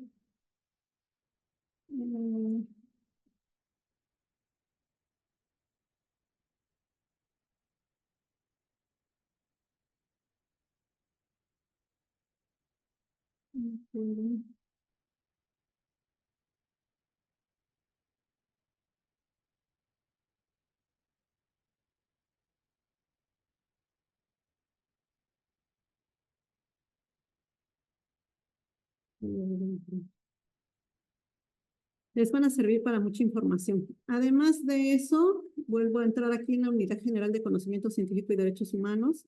Tenemos esta opción con los protocolos de actuación para quienes imparten justicia. Quienes ya los conocen aquí los pueden descargar. Los manuales de actuación también vienen igual. con una opción para descarga y viene un apartado de sentencias relevantes en materia de derechos humanos. A lo mejor ya lo conocen, pero si no, les invito a conocerla. Todo este apartado ya está clasificado en derechos humanos y todos ellos traen alguna resolución que les puede servir. A mí me sigue sorprendiendo al día de hoy, aunque es obvio si lo piensa uno ya más detenidamente, pero me sigue sorprendiendo al día de hoy que obviamente nuestro derecho abarca muchos temas, abarca muchas cosas de nuestra sociedad en general. A veces hay gente que me dice, voy a dar una plática, acabo de ir a la escuela de gastronomía, y ustedes se preguntarán qué haces en la escuela de gastronomía hablando de derecho, ¿no? Pero en este caso, pues, hablamos de derechos laborales, ¿no? Y siempre que dicen, a ver si en las sentencias o a ver si en los asuntos de la Suprema Corte encuentras algo que tenga que ver con maestros de educación física, con maestros en el ejercicio de sus funciones, profesores, pues, de educación, o cuando me dicen, ve a la escuela de gastronomía y a ver qué tema puedes darle a los alumnos, siempre vamos a encontrar algo en las resoluciones en estas resoluciones que emite la Suprema Corte de Justicia que tiene que ver o que se vincula en sí con toda la sociedad, ¿no? En el caso de la gastronomía, les decía yo, hablábamos de derechos laborales, ¿no? Cuando pasa un accidente de cocina, ¿no? Y no tienen seguro de gastos médicos o no tienen seguro social, ¿no? O cuando a veces los condicionan para contratar a los empleados en estas cafeterías y les dicen, fírmame la renuncia antes o fírmame una hoja en blanco y ya cuando hay un accidente les dicen, ¿sabes qué? Hasta ahí se termina nuestra relación laboral, ¿no? En el caso de profesores que les comentaba, recientemente me dicen, oye, ¿tendrá algo la corte del maestro de educación física? Enseguida busco, encuentro una resolución, ¿no? Un caso de despido, decía el profesor, injustificado porque lo acusaban de abuso sexual, siendo que él era inocente. Una vez que se comprobó su inocencia, pues él quería que le devolvieran su trabajo. Ahí está una sentencia resolviendo de la Suprema Corte. En el caso de una profesora de artes en una escuela secundaria que les pide a los alumnos que lleven material para hacer una cuestión de manualidad, les pide un alambre de estos alambres recocidos que se utilizan a veces para hacer formas, ¿no? Antes, tú recuerdas que hasta en jabones nos llevaban y hacíamos unos cisnes ahí medio raros. Y desgraciadamente una niña tiene un accidente con ese alambre, se pica el ojito y pierde la visión de ese ojo, ¿no? La mamá la lleva al Seguro Social y recibe mala atención médica. En realidad la mamá no demanda directamente a la maestra, sino demanda la falta de atención médica por parte del Seguro Social y demanda al Instituto Estatal de Educación Pública porque considera que también hubo ahí cierta negligencia por la atención a la menor. Pero en realidad, o sea, sí sale ahí reflejada la maestra, pero viene como que más hacia estas dos instituciones, llega a la Suprema Corte y ellos resuelven a favor de la menor, porque lo que pide la señora pues es tratamiento seguido para el ojo de la niña, porque lo perdió derivado de que se tardaron mucho, tanto ella se confió como madre de familia, la llevó a un médico particular y luego la llevó al seguro y se la regresaron y resulta que pues no había material para atenderle el ojo y por eso pierde la visión la niña, ¿no? Y entonces, pues ante esa tardanza de atención de la niña es que hay ese tipo de asuntos. Y entonces, pues, este tipo de sentencias, y así cuando me las piden los usuarios o las personas que conozco y me dicen, oye, busca este tema, pues sucede que ya tengo más o menos idea de que sí hay algunas cosas porque precisamente por cuestiones de transparencia, por cuestiones de conocer la página y de estos talleres, pues se mete uno a buscar información, a estar leyendo por lo menos la sinopsis de estos asuntos, y entonces les invito a consultar estas sentencias relevantes que podemos encontrar de la Corte. Hay muchos asuntos interesantes. Uno de ellos es el que les comentaba de la ministra Ríos Fajar, que dando un taller fue que lo encontré. Lo encontré aquí en sentencias relevantes, pero les quiero mostrar cómo se busca en lo que es la Unidad General de Conocimiento Científico y Humano. Tenemos un buscador jurídico. Este buscador jurídico es de creación reciente. Permítanme checar el chat. Perfecto, ahí nos ponen unos ejemplos. No me va a dar mucho tiempo buscarlos, pero les prometo que vamos a atenderlo. Este buscador jurídico es de creación reciente y tiene unos resultados maravillosos en segundos, ¿no? Lo que veíamos en la diapositiva, por ejemplo, de esta resolución emitida por la ministra Margarita Ríos Fajar, les voy a contar de qué trato y espero que no me quede mal el sistema y sí la saqué, porque ayer hice el ejercicio y la saqué. Les decía yo que en una clase precisamente la vi y me llamó mucho la atención. Se trata de una persona que tiene a su bebé y que una vez nacida la bebé se la deja a su amiga. Se la deja a su amiga a su cuidado y le dice que va a volver. Esta señora ya no vuelve y la amiga, por lo tanto, pues está con la criatura y decide que va a registrarla a su nombre. Sin embargo, la mamá biológica ya la había registrado como parte del nacimiento. Ya tenía ella su acta de nacimiento y todo eso a nombre de ella, pero la amiga dice, pues yo voy a hacer la adopción, no voy a decir nada. Seguramente lo pensó, no creo que no lo haya pensado, y dice, voy a registrar a la niña nuevamente. Y entonces va ella a registrar a la bebé y pues la pone a nombre de ella y de su esposo, y pues así vive durante muchos años. Pasan los años y esta persona llega a la edad adulta, tanto la menor como la mamá adoptiva, pues pasan los años y crece, y la mamá adoptiva muere. Y entonces empieza un juicio de testamentario. Y cuando empieza ese juicio testamentario, resulta que el papá y la mamá, se puede decir legal, o la verdadera hija de la señora y el marido, pues desconocen a esta hija adoptada y dicen, ¿sabes qué? Es que ella no es mi hermana, y lo que hacen es denunciar la duplicidad del registro en del acta de nacimiento, renuncian la partida de nacimiento y dicen es que hay doble acta y ella no es hija legítima de mi madre y por lo tanto yo no quiero compartir la herencia, prácticamente es lo que alegan. El caso pasa por todas las instancias estatales y llega a la Suprema Corte a través de lo que es el amparo, y la ministra Ríos Fajar es quien hace esta resolución, y lo interesante de esta resolución está muy bonita. Ahorita que la encontremos les paso el dato y vamos a poner acta de nacimiento. Recuerden que tenemos estos datos, ¿ok? Lo que hace es que la ministra Ríos Fajar hace un análisis de todo, porque esta señora, la hija adoptiva, alega que ella ya tiene hijos y que pues ella creía que su mamá pues era esta señora que la había adoptado y que por lo tanto los apellidos que ella llevaba pues se los dio a sus hijos, y que entonces el hecho de que le anularan esta segunda acta pues iba a implicar hacerle un daño a sus menores hijos. Y entonces lo que hace la ponencia de la ministra Margarita Ríos Fajar es analizar todo ese contexto. Está muy bonita la resolución porque estudian todo lo que son los derechos del menor, estudian toda esta cuestión de fondo, y a mí me llama la atención porque de verdad que si se ha dicho que ha sido fría un poco la parte en cómo los jueces emiten sus resoluciones, aquí es donde veo que no era así en todos los casos, ¿no?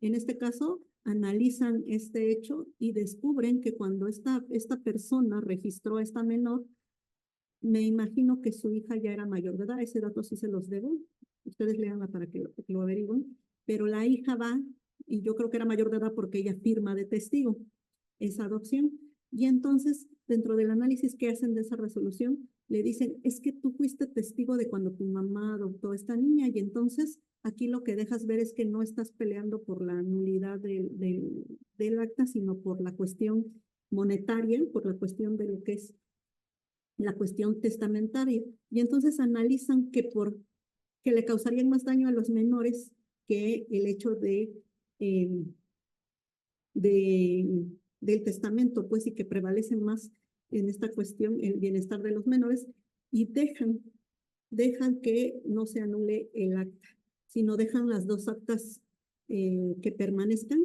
y nada más le hacen una anotación marginal a cada una de las actas diciendo que existen ambas, y de esta manera resuelven este asunto, pero la señora puede permanecer con los apellidos y le dejan a las menores los apellidos de la mamá, porque resulta que el papá también declara que él no está de acuerdo con la adopción, pero en ese caso sí analizan que la señora registró solamente a la niña con la hija, pero no iba el señor, y entonces por lo tanto no se le puede obligar al señor a hacer o a reconocer a alguien que no, que ni siquiera estuvo pues presente en ese momento, y a él sí le quitan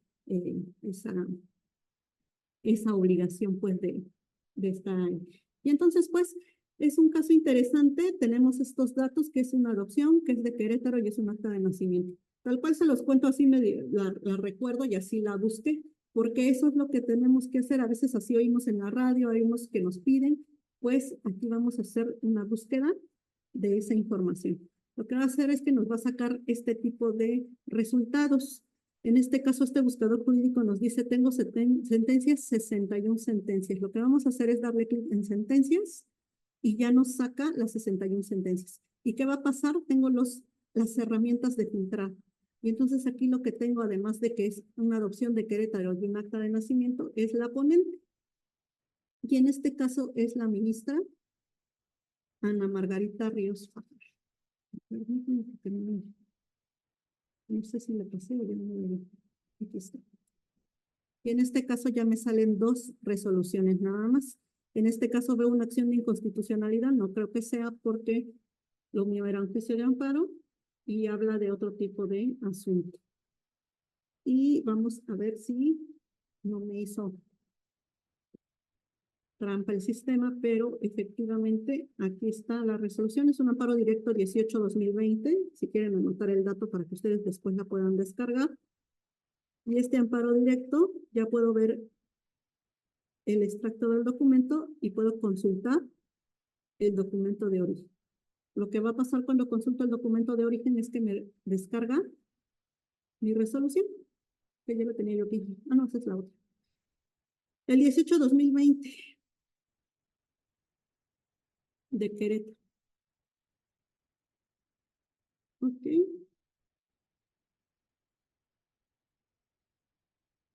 Aquí está, y aquí puedo checar qué es la que yo busco, porque dice, la señora ante la imposibilidad de hacerse cargo de su hija, decidió dejarla al cuidado de su amiga, quien posteriormente registró a la niña con el nombre de.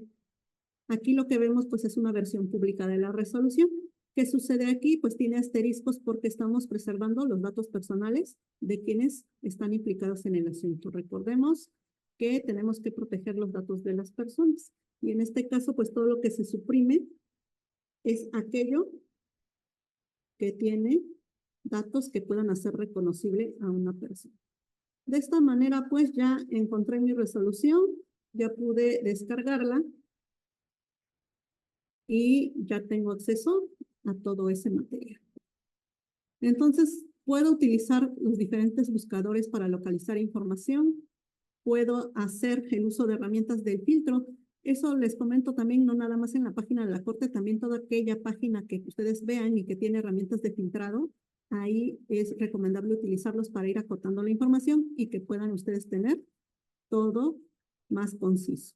Y entonces, pues, es una manera de consultar resoluciones, de consultar, aparte en el Semanario Judicial de la Federación nos da información con los precedentes y pues les comentaba, la página de la Suprema Corte tiene mucha información, tienen ustedes un mar ahí de información que les recomiendo, por favor, no porque la vayan a desaparecer o algo así, pero lo que pasa es que nos sucede que quienes manejan estas páginas pues son realmente personas de informática. Entonces, si hay algún cambio, si hay alguna modificación en la imagen, en el sistema o en todo esto, muchas veces mueven las publicaciones del lugar.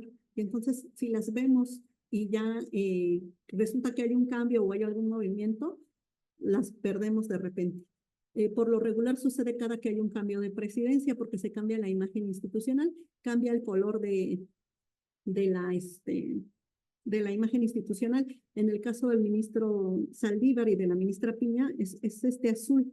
Este azul de la ministra Piña es un poquito más oscuro, el del ministro Saldívar fue un poquito más clarito. Anterior a él fue un guinda, utilizamos un color guinda. Y entonces cambian un poco la página, la estructura de los iconos, etc. Por eso se les recomienda que descarguen la información que vean y que les interese. Vayan descargando libros, vayan haciendo su propia nube de lectura cuando vean algo que les interese para que no pierdan esa información. Semanario Judicial de la Federación sigue funcionando, va a seguir funcionando. Les digo, nada más ahí va a haber un cambio precisamente cuando las salas desaparezcan y vamos a ver nuevamente la estructura de la Suprema Corte.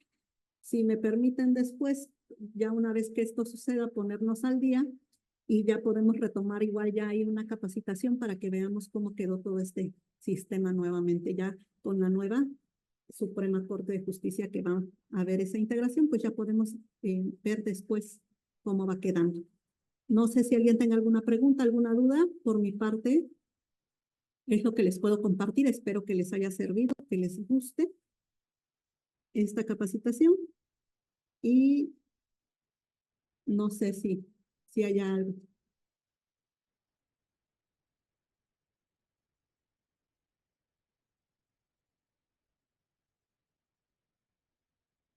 Ok, Yo muchas solo quiero gracias. agradecerle este taller, esta ponencia. Estuvo muy interesante. Yo ya había tenido la oportunidad de entrar a los que están en la página de la Suprema Corte o en YouTube, lo que es el Consejo de la Judicatura, ¿no? Me parece que tiene un montón de cursos, pero están súper largos y luego se van y se ponen a buscar un Sí, montón de cosas y usan muchos. ¿Cómo le llaman los asteriscos y las comillas? ¿Cómo se llaman esos? sí, Tienen un nombre, indicadores o no me acuerdo. Y usan un montón de cosas y de repente uno ya se pierde y aquí fue súper claro y aparte hasta me llamó la atención todos los resultados que encontró y los casos que nos comentó de estarlos buscando. Muchas gracias, la verdad sí me gustó mucho el curso y me va a servir bastante para mis estudios ahorita en la licenciatura. perfecto. De eso se trata. Y sí, definitivamente de eso pecamos a veces, ¿no? De ser muy formalistas. Creo que eso fue una de las causas también de esta transformación que estamos sufriendo. Pero pues no se crean, todos les estamos echando ganas también para que seamos más entendibles también esta cuestión. Qué bueno que le gustó. Gracias, gracias a los comentarios también. Y sí, efectivamente, les vuelvo a comentar, por favor, consulten, hay mucha información, hay muchos asuntos ahí de la Corte y en el contexto histórico también. Si son de la Ciudad de México, está la página de la Corte y si son de algún estado de la República, verifiquen si su Casa de Cultura Jurídica tiene información histórica. Encuentra uno mucha información culturalmente rica y jurídicamente también muy interesante. ¿Alguien más? No sé si alguien tenga alguna duda, alguna pregunta, algún comentario. No, no. Ah, no sé si esté la persona encargada, déjame checar.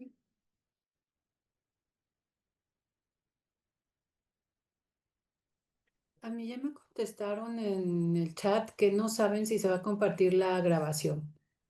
Ah, ok, Maestra, buenas noches. Una pregunta. De sí. acuerdo a la jerarquía de jurisprudencias, ¿cuál usted nos sugiere que utilicemos para que tenga más fuerza nuestros documentos?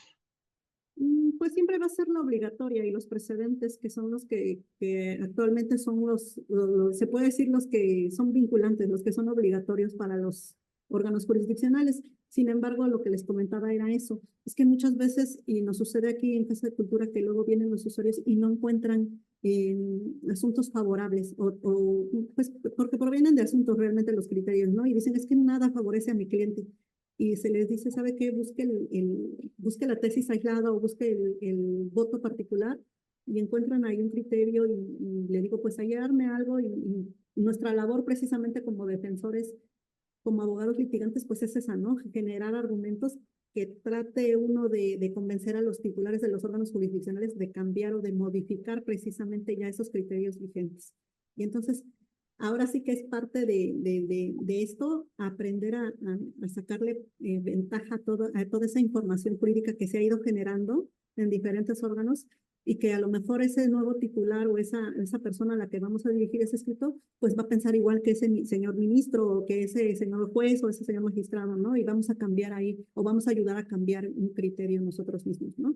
Entonces, Ahora sí que lo obligatorio, pues obviamente, pues es la jurisprudencia y los precedentes, pero yo siempre recomiendo que hay que darle una revisión ahí general, ¿no? Si no encontramos nada que nos favorezca, pues hay que ver ahí, ¿no?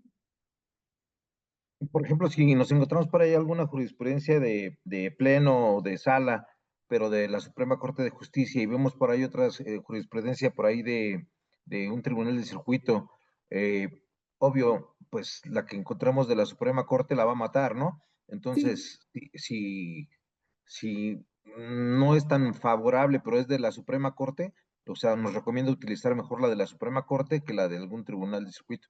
sí, de hecho la ley de amparo habla sobre eso, que prácticamente es el sobre qué mata a quién, ¿no? Porque también recordemos que los plenos regionales emiten jurisprudencias, emiten tesis aisladas, pero no son aplicables para toda la República Mexicana, a veces nada más son aplicables para para sus regiones, más bien, para sus circuitos. Y entonces, pues, sí tenemos que ver eso.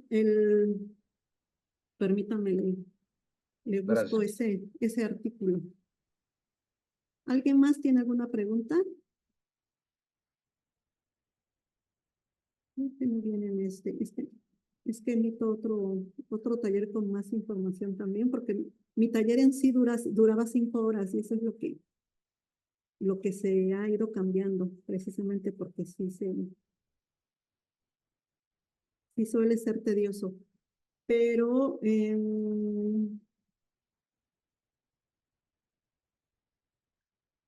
de los artículos 215 de la ley de amparo al 229 más o menos ahí revisen, y ahí es donde van diciendo la obligatoriedad. Ahí te van diciendo cuándo, se oye así como medio burdo, pero para que nos entendamos, cuándo mata una jurisprudencia a otra y cuándo prevalece más una autoridad que otra y cómo van sufriendo ahí ese tipo de aplicación de la jurisprudencia. Porque efectivamente, pues si hay un criterio más nuevo, más novedoso de un tribunal colegiado, pero está el de la Suprema Corte, pues va a prevalecer el de la Suprema Corte. Y entonces tenemos que ver ahí, precisamente ahí es donde también entre tribunales se da luego la contradicción de criterios, porque resulta que uno sí me favorece y no. Se supone, y quiero entender, que ellos están al tanto de eso y precisamente hay esa denuncia de criterios, pero no dudo que pase que a lo mejor alguno de de las personas o de las partes se dé cuenta de esa contradicción y ellos mismos ante el órgano la denuncian, pues. ¿Alguna otra pregunta? Sí, doctora, buenas noches, compañeros, buenas noches. Una pregunta, no sé si entendí bien. Entonces, de la quinta época hasta la 11ª época son vigentes. Sí, son vigentes. Ahí nada más lo que tenemos que estar atentos es en la anotación marginal que les deben de sustentar. Porque muchas veces, les digo, pasa eso. O sea, no encuentro a la mujer en la 10ª época, pero encuentro una de la 5ª época y sigue vigente. Porque mientras no diga, esta tesis ha sido superada por este criterio, sigue vigente. Ok, muchas gracias. Excelente clase. Gracias.